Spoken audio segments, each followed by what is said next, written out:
Plus de 200 personnes sont baptisées lors de Impact Botswana. La Radio Mondiale Adventiste s'associe à l'Église adventiste du 7e jour dans 38 pays dans le cadre de la campagne Christ pour l'Europe. Le président de la conférence générale, le pasteur Ted Wilson, rend visite aux autorités au Nigeria et demande la liberté de conscience pour tous.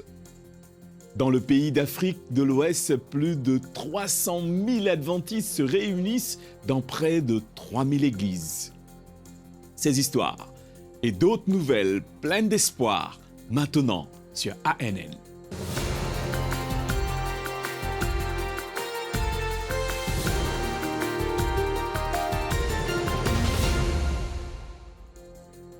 « 234 personnes ont été baptisées lors de Impact Botswana. Cette initiative évangélique menée par le siège de l'Église adventiste dans la région de l'Afrique australe et de l'océan Indien a impliqué des efforts coordonnés dans 13 localités. Dans l'un de ces endroits, l'accent a été mis sur la langue des signes pour servir la communauté malentendante. Pour plus de détails sur cet événement incroyable au Botswana, écoutons Noël Sibanda. Dans le cadre de cette confiance en l'évangélisation, la division de l'Afrique australe et de l'océan Indien s'est engagée dans un plan stratégique de « Je partirai » qui couvrira toutes nos unions sur notre territoire. Cette année, le SID est ciblé, Botswana et l'Union des Églises de l'Afrique australe, SAU. Plus d'une douzaine de sites ont été établis avec les pasteurs locaux et les pasteurs du SID descendant à Francistown. La conférence du nord du Botswana était en retard et les pasteurs locaux étaient sur le terrain, qui partageaient la tribune avec certains des leaders de la SID.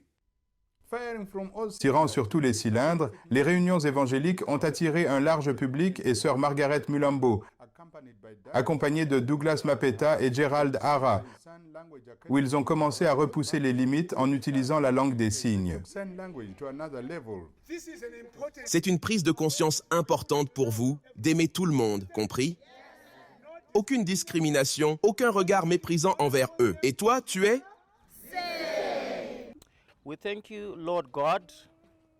Nous te remercions, Seigneur Dieu, et nous sommes heureux pour cette journée. Amen. C'était en effet une bénédiction d'obtenir la permission du gouvernement du Botswana d'évangéliser ses frères et sœurs qui sont en effet doués, chéris et précieux pour l'Évangile. Et des dizaines ont choisi Jésus comme leur sauveur personnel, et 2 ont été baptisés aujourd'hui, et les autres n'ont pas la permission de leurs parents et tuteurs. La merveille de l'ancienne mélodie sikh pour un ministère de possibilités est en effet une chanson qui a laissé les enfants en demander plus, louant Dieu dans leur propre langue des signes.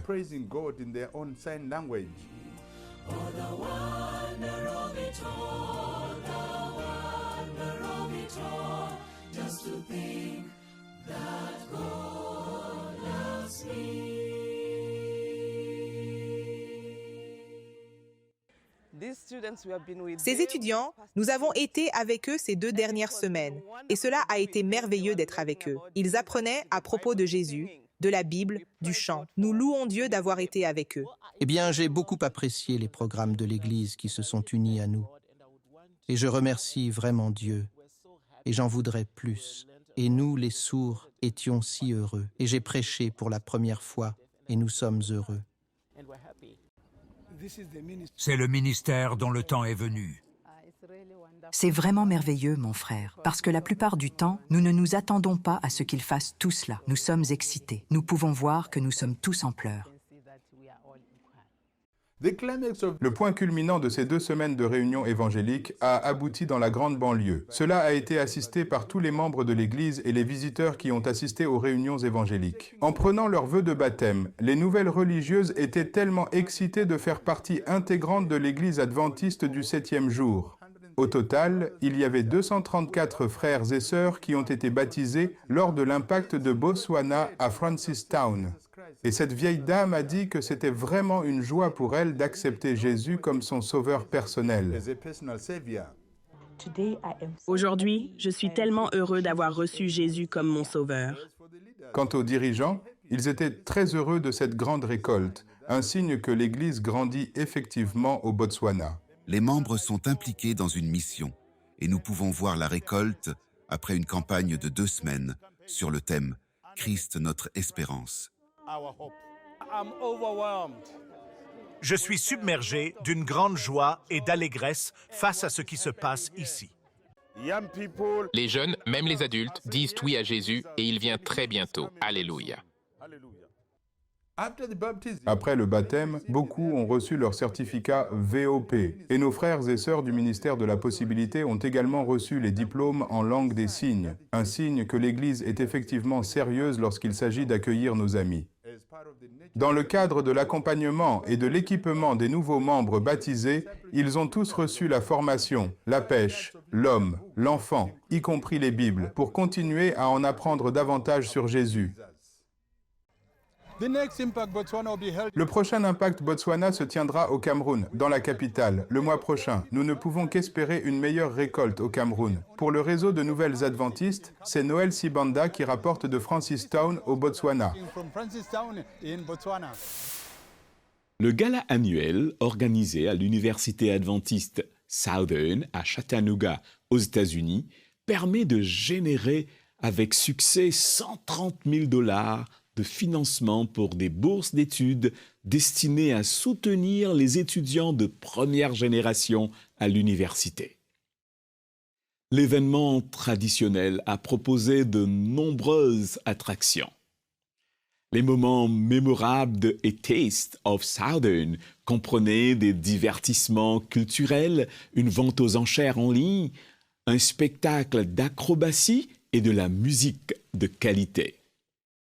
Southern a été classé parmi les meilleures universités pendant les 22 années consécutives par le US News and World Report et est également considéré comme la 2e université régionale la plus diversifiée du sud des États-Unis.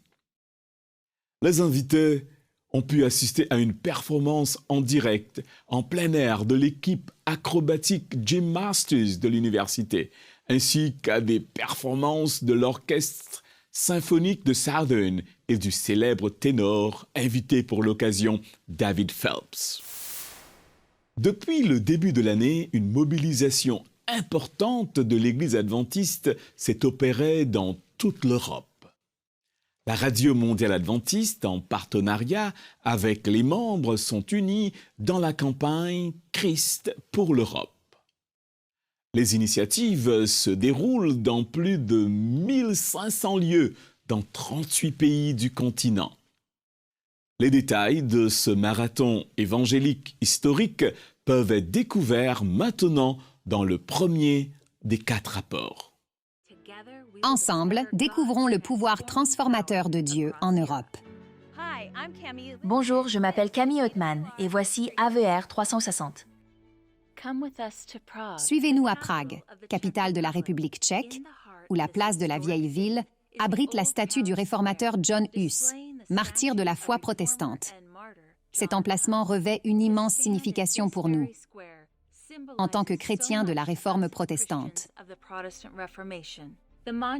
Une inscription de John Hus déclare « Aimez-vous les uns les autres et souhaitez la vérité à tous ». Cela pourrait être dit de la raison d'être de Christ pour l'Europe, la vérité pour tous. L'idée du projet Christ pour l'Europe a commencé quand Radim Passour a partagé son rêve d'un événement évangélique à l'échelle de l'Europe avec le président de la Conférence générale, Ted Wilson, et le président de la Radio mondiale adventiste, Dwayne Mackey. La prophétie biblique confirme que Dieu place toujours son amour en Europe.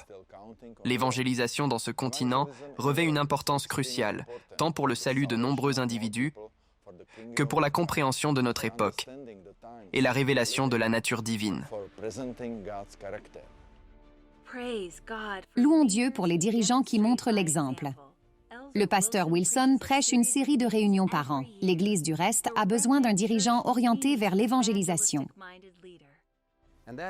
Christ pour l'Europe vise à diffuser la parole de Dieu en Europe, malgré un contexte séculier.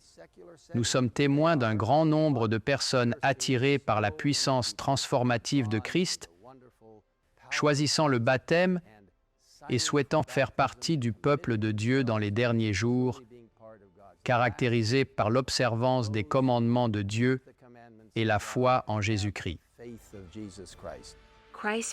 Christ pour l'Europe, un rêve devenu réalité, rassemble de nombreux pays répondant à l'invitation de la Radio mondiale adventiste pour cette initiative évangélique. La réponse a été incroyable. Au début de 2023, 3 divisions, 30 unions et 38 pays ont participé à 1530 sites évangéliques.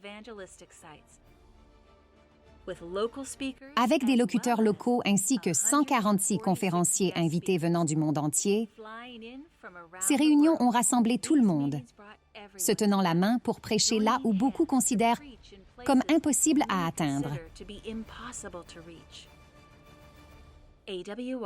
La Radio mondiale adventiste a confiance en la puissance de Dieu. Malgré les doutes de certains, des auditoires curieux et émerveillés entendaient les messages des 3 anges pour la première fois. Avec l'urgence croissante des événements finaux, nos efforts évangéliques doivent redoubler d'intensité.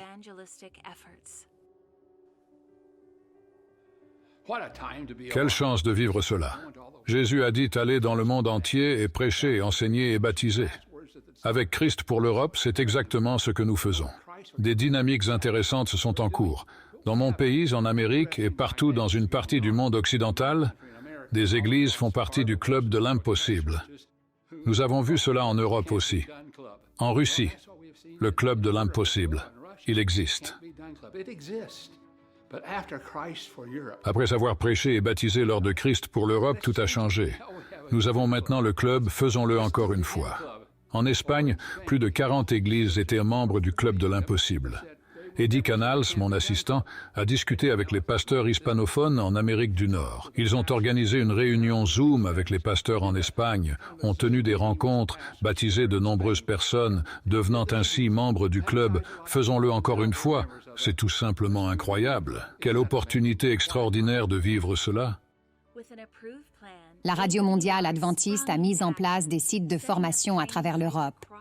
12 formateurs ont parcouru le continent, offrant des sessions intensives accessibles à tous, laïcs, dirigeants d'église, pasteurs et étudiants en séminaire. L'Esprit Saint a attiré des participants de la côte ouest du Royaume-Uni, de tout le continent jusqu'à la frontière orientale de la Russie. En avril 2023, le Dr Jan Kabunkal a été envoyé à Prague, une ville athée postmoderne, pour former des jeunes. Ces derniers ont ensuite mis en pratique ce qu'ils avaient appris lors d'activités de sensibilisation. La mission de l'Église est de prêcher l'Évangile à tous comme témoignage pour toutes les nations. Et le rôle des pasteurs est de faciliter cette mission avec l'implication totale des membres. C'est l'analyse que le président de la conférence générale, le pasteur Ted Wilson, présente dans cet épisode de ANN In-Depth. Le programme offre une exploration approfondie des problèmes actuels avec des professionnels de l'Église adventiste. Notre objectif est de préparer les gens, par le pouvoir du Saint-Esprit, à la venue prochaine de Jésus. L'Église n'est pas simplement quelque chose où un membre d'Église participe en tant qu'observateur. C'est hautement participatif. Ils doivent dire au pasteur « Comment puis-je vous aider dans la mission de l'Église, qui est d'aller au-delà des frontières, des 4 murs de l'Église et de toucher la vie des individus ?» Où le pasteur s'implique de manière dynamique. Certainement, le pasteur va prêcher, il va guider et va diriger dans les situations locales. Mais le plus grand travail du pasteur est de former les membres d'Église sur la façon de mener des activités missionnaires. C'est là que c'est peut-être un peu différent de ce que beaucoup de membres d'Église ont compris. Il y a cette belle relation symbiotique entre un pasteur et les membres d'Église, où ils participent à l'œuvre de l'Église, pas seulement dans une approche intérieure qui satisfait une certaine réalisation personnelle et spirituelle. Parce que j'ai assisté à l'église le sabbat, eh bien, maintenant, qu'est-ce qui va se passer le reste de la semaine? Non, toute la semaine est remplie de missions.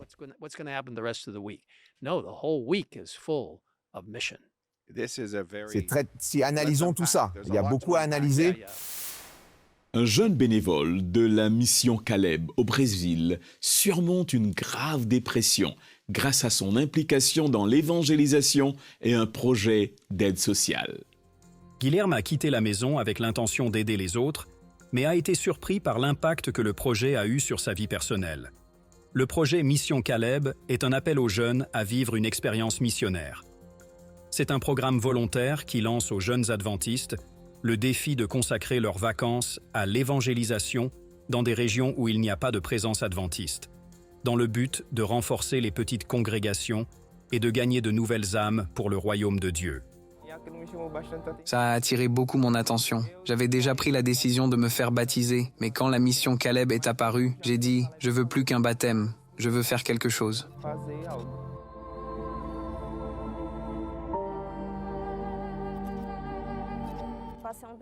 J'ai vécu à l'étranger assez longtemps. J'étudiais à l'université. Je me suis éloigné de mes amis. Je me suis isolé à un tel point, je ne sais même pas comment l'expliquer. C'est quelque chose qu'on ne peut même pas imaginer. Ensuite, j'ai commencé à voir des publications et des vidéos qui me motivaient à commettre le suicide. Je me suis demandé si quelqu'un allait ressentir mon absence si je me tuais ou si ça allait résoudre quelque chose. Je voulais une réponse. Et pendant cette période, comme il l'a dit, il était un peu distant de tout le monde. On essayait de le contacter, on essayait de lui demander ce qui se passait, mais il ne parlait pas.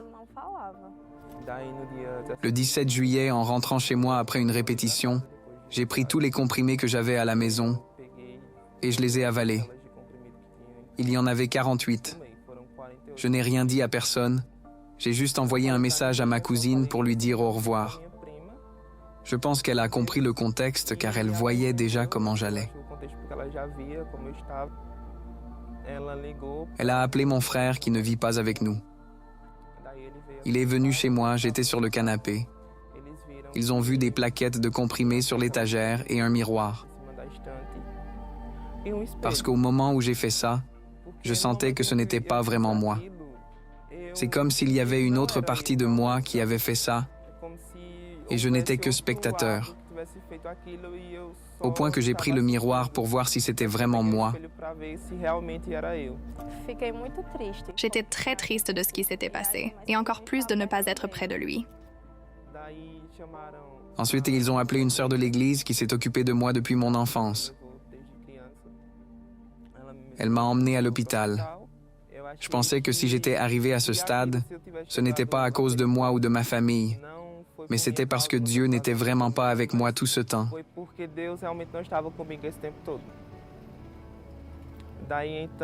Alors j'ai cherché à combler un vide qui était en moi. J'ai commencé à boire. Il a décoloré ses cheveux, les a colorés en violet, en bleu, et je me disais, mon Dieu, qu'est-ce qui arrive à Guilherme? Après septembre, octobre, par là, j'ai commencé à me sentir mieux. C'était grâce aux médicaments, mais ma vie spirituelle restait la même. Je voulais d'une manière ou d'une autre essayer de le récupérer. Donc, quand j'ai entendu parler de la mission Caleb, je me suis dit « Wow, je vais former un groupe et je vais appeler quelques jeunes d'Arco Verde ». Le premier nom qui m'est venu à l'esprit était Guilherme. J'avais besoin de me sentir utile. J'avais besoin de faire quelque chose pour changer ma vie. Je me suis dit « Bon, je ne fais rien, je n'ai rien à faire, alors je vais accepter ».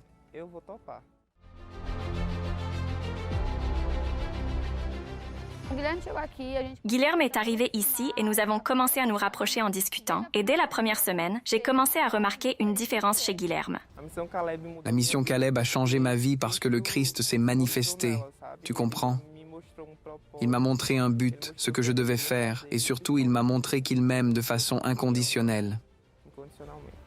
Je constate que Guilherme est aujourd'hui un garçon différent. Je vois chaque jour la croissance spirituelle qu'il vit ici dans la mission. Et cela me rend très heureuse de savoir que Dieu l'ait aidé de cette manière. La mission Caleb a été incroyable, car non seulement ma vie spirituelle est plus forte, j'ai une communion plus profonde avec Dieu qu'auparavant, mais j'ai aussi l'opportunité d'aider d'autres personnes et de voir que je suis utile dans leur vie quand elles disent que je vais leur manquer. C'est donc incroyable de savoir que j'ai eu un impact dans la vie de quelqu'un. Je suis venu à la mission Caleb pour sauver, et c'est moi qui ai été sauvé. Le président de la conférence générale a rendu visite aux autorités au Nigeria et a plaidé en faveur de la liberté de conscience pour tous. Le pasteur Ted Wilson est venu participer à la célébration du centenaire de l'Église adventiste dans l'est du Nigeria et a rendu une visite de courtoisie pastorale au gouverneur de l'État d'Akwa Ibom, le pasteur Umo Bassey Eno, à la maison d'État à Uyo, au Nigeria. Le pasteur Wilson a également encouragé le gouverneur à mettre en œuvre les pouvoirs inhérents à sa fonction afin de créer des conditions favorables dans l'État, permettant ainsi aux adventistes du 7e jour et aux autres observateurs du sabbat de participer aux élections, aux examens et aux initiatives de nettoyage communautaire en dehors des heures dédiées au sabbat. Plus de 300 000 membres de l'Église adventiste du 7e jour se réunissent dans environ 3000 lieux de culte à travers le Nigeria. En Colombie, les communautés sont touchées par un message d'espoir et un encouragement à vivre sainement. Une équipe de 35 cyclistes adventistes du 7e jour s'est lancée dans un périple de 420 km entre les villes de Tunja et Bucaramanga. L'initiative cycliste Hope on Wheels vise à répandre l'espoir et promouvoir un mode de vie sain. L'équipe a fait preuve de passion dans le cyclisme et a distribué des centaines de livres missionnaires. En chemin, ils ont également distribué des bouteilles d'eau et prié avec les individus. Parallèlement, les cyclistes ont vécu une transformation personnelle, ont trouvé de l'espoir et ont renforcé leur engagement envers l'Église. Le tour de 5 jours à travers le pays a touché 1750 personnes avec le message de l'initiative « Je veux vivre en bonne santé ». Le séisme dévastateur de 2010 en Haïti a laissé une empreinte durable sur d'innombrables vies. Suite à cela, de nombreuses personnes ont fait le choix difficile de déménager, cherchant un nouveau départ pour leur famille. Parmi les nouveaux arrivants, un groupe particulier s'est lancé dans une quête pour trouver un lieu de culte pour le sabbat. Et c'est ici que notre histoire se déroule.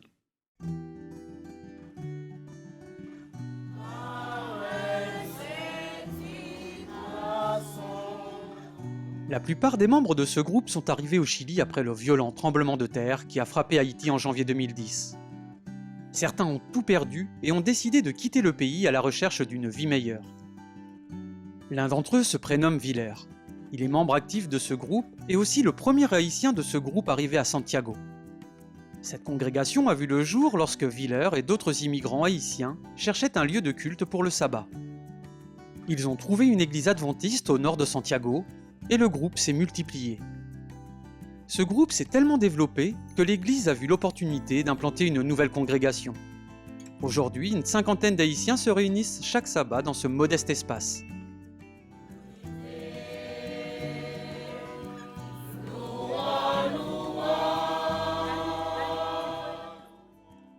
Bien qu'il s'agisse d'une nouvelle congrégation, elle ressent un fort désir de partager l'amour du Christ et un message d'espoir avec ceux qui l'entourent.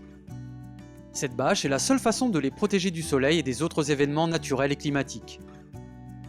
Malgré la simplicité de l'espace, Viller et d'autres ont finalement trouvé l'église qu'ils cherchaient lorsqu'ils sont arrivés à Santiago. Et le nombre de membres de cette congrégation ne cesse de croître.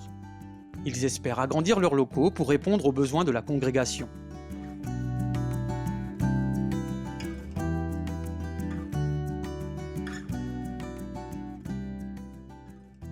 Les besoins de cette église et de tant d'autres dans le monde sont énormes.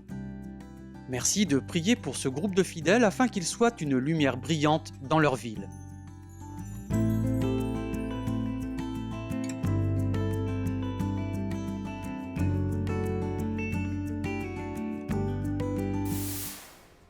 Merci d'avoir suivi ANN.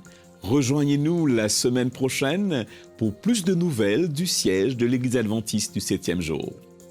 Saviez-vous que l'Église adventiste du 7e jour a une chaîne YouTube où vous pouvez regarder ANN vidéo, ANN in-depth et plein d'autres vidéos étonnantes sur la prophétie, la santé et l'étude de la Bible. Cliquez sur le bouton s'abonner pour ne jamais manquer une nouvelle vidéo. Vous pouvez également nous laisser un commentaire ou un sujet de prière. Une équipe prie pour vous 24 heures sur 24, 7 jours sur 7. Avant de nous quitter, voici une bonne nouvelle tirée du psaume 91, les versets 15 et 16. Il m'invoquera et je lui répondrai. Je serai avec lui dans la détresse. Je le délivrerai et je le glorifierai. Je le rassasierai de longs jours et je lui ferai voir mon salut. Ainsi s'achève notre programme de cette semaine. N'oubliez pas que vous pouvez toujours visiter adventist.news/fr pour des nouvelles quotidiennes et des vidéos. À la semaine prochaine pour d'autres nouvelles de foi, d'amour et d'espérance. Que Dieu vous bénisse.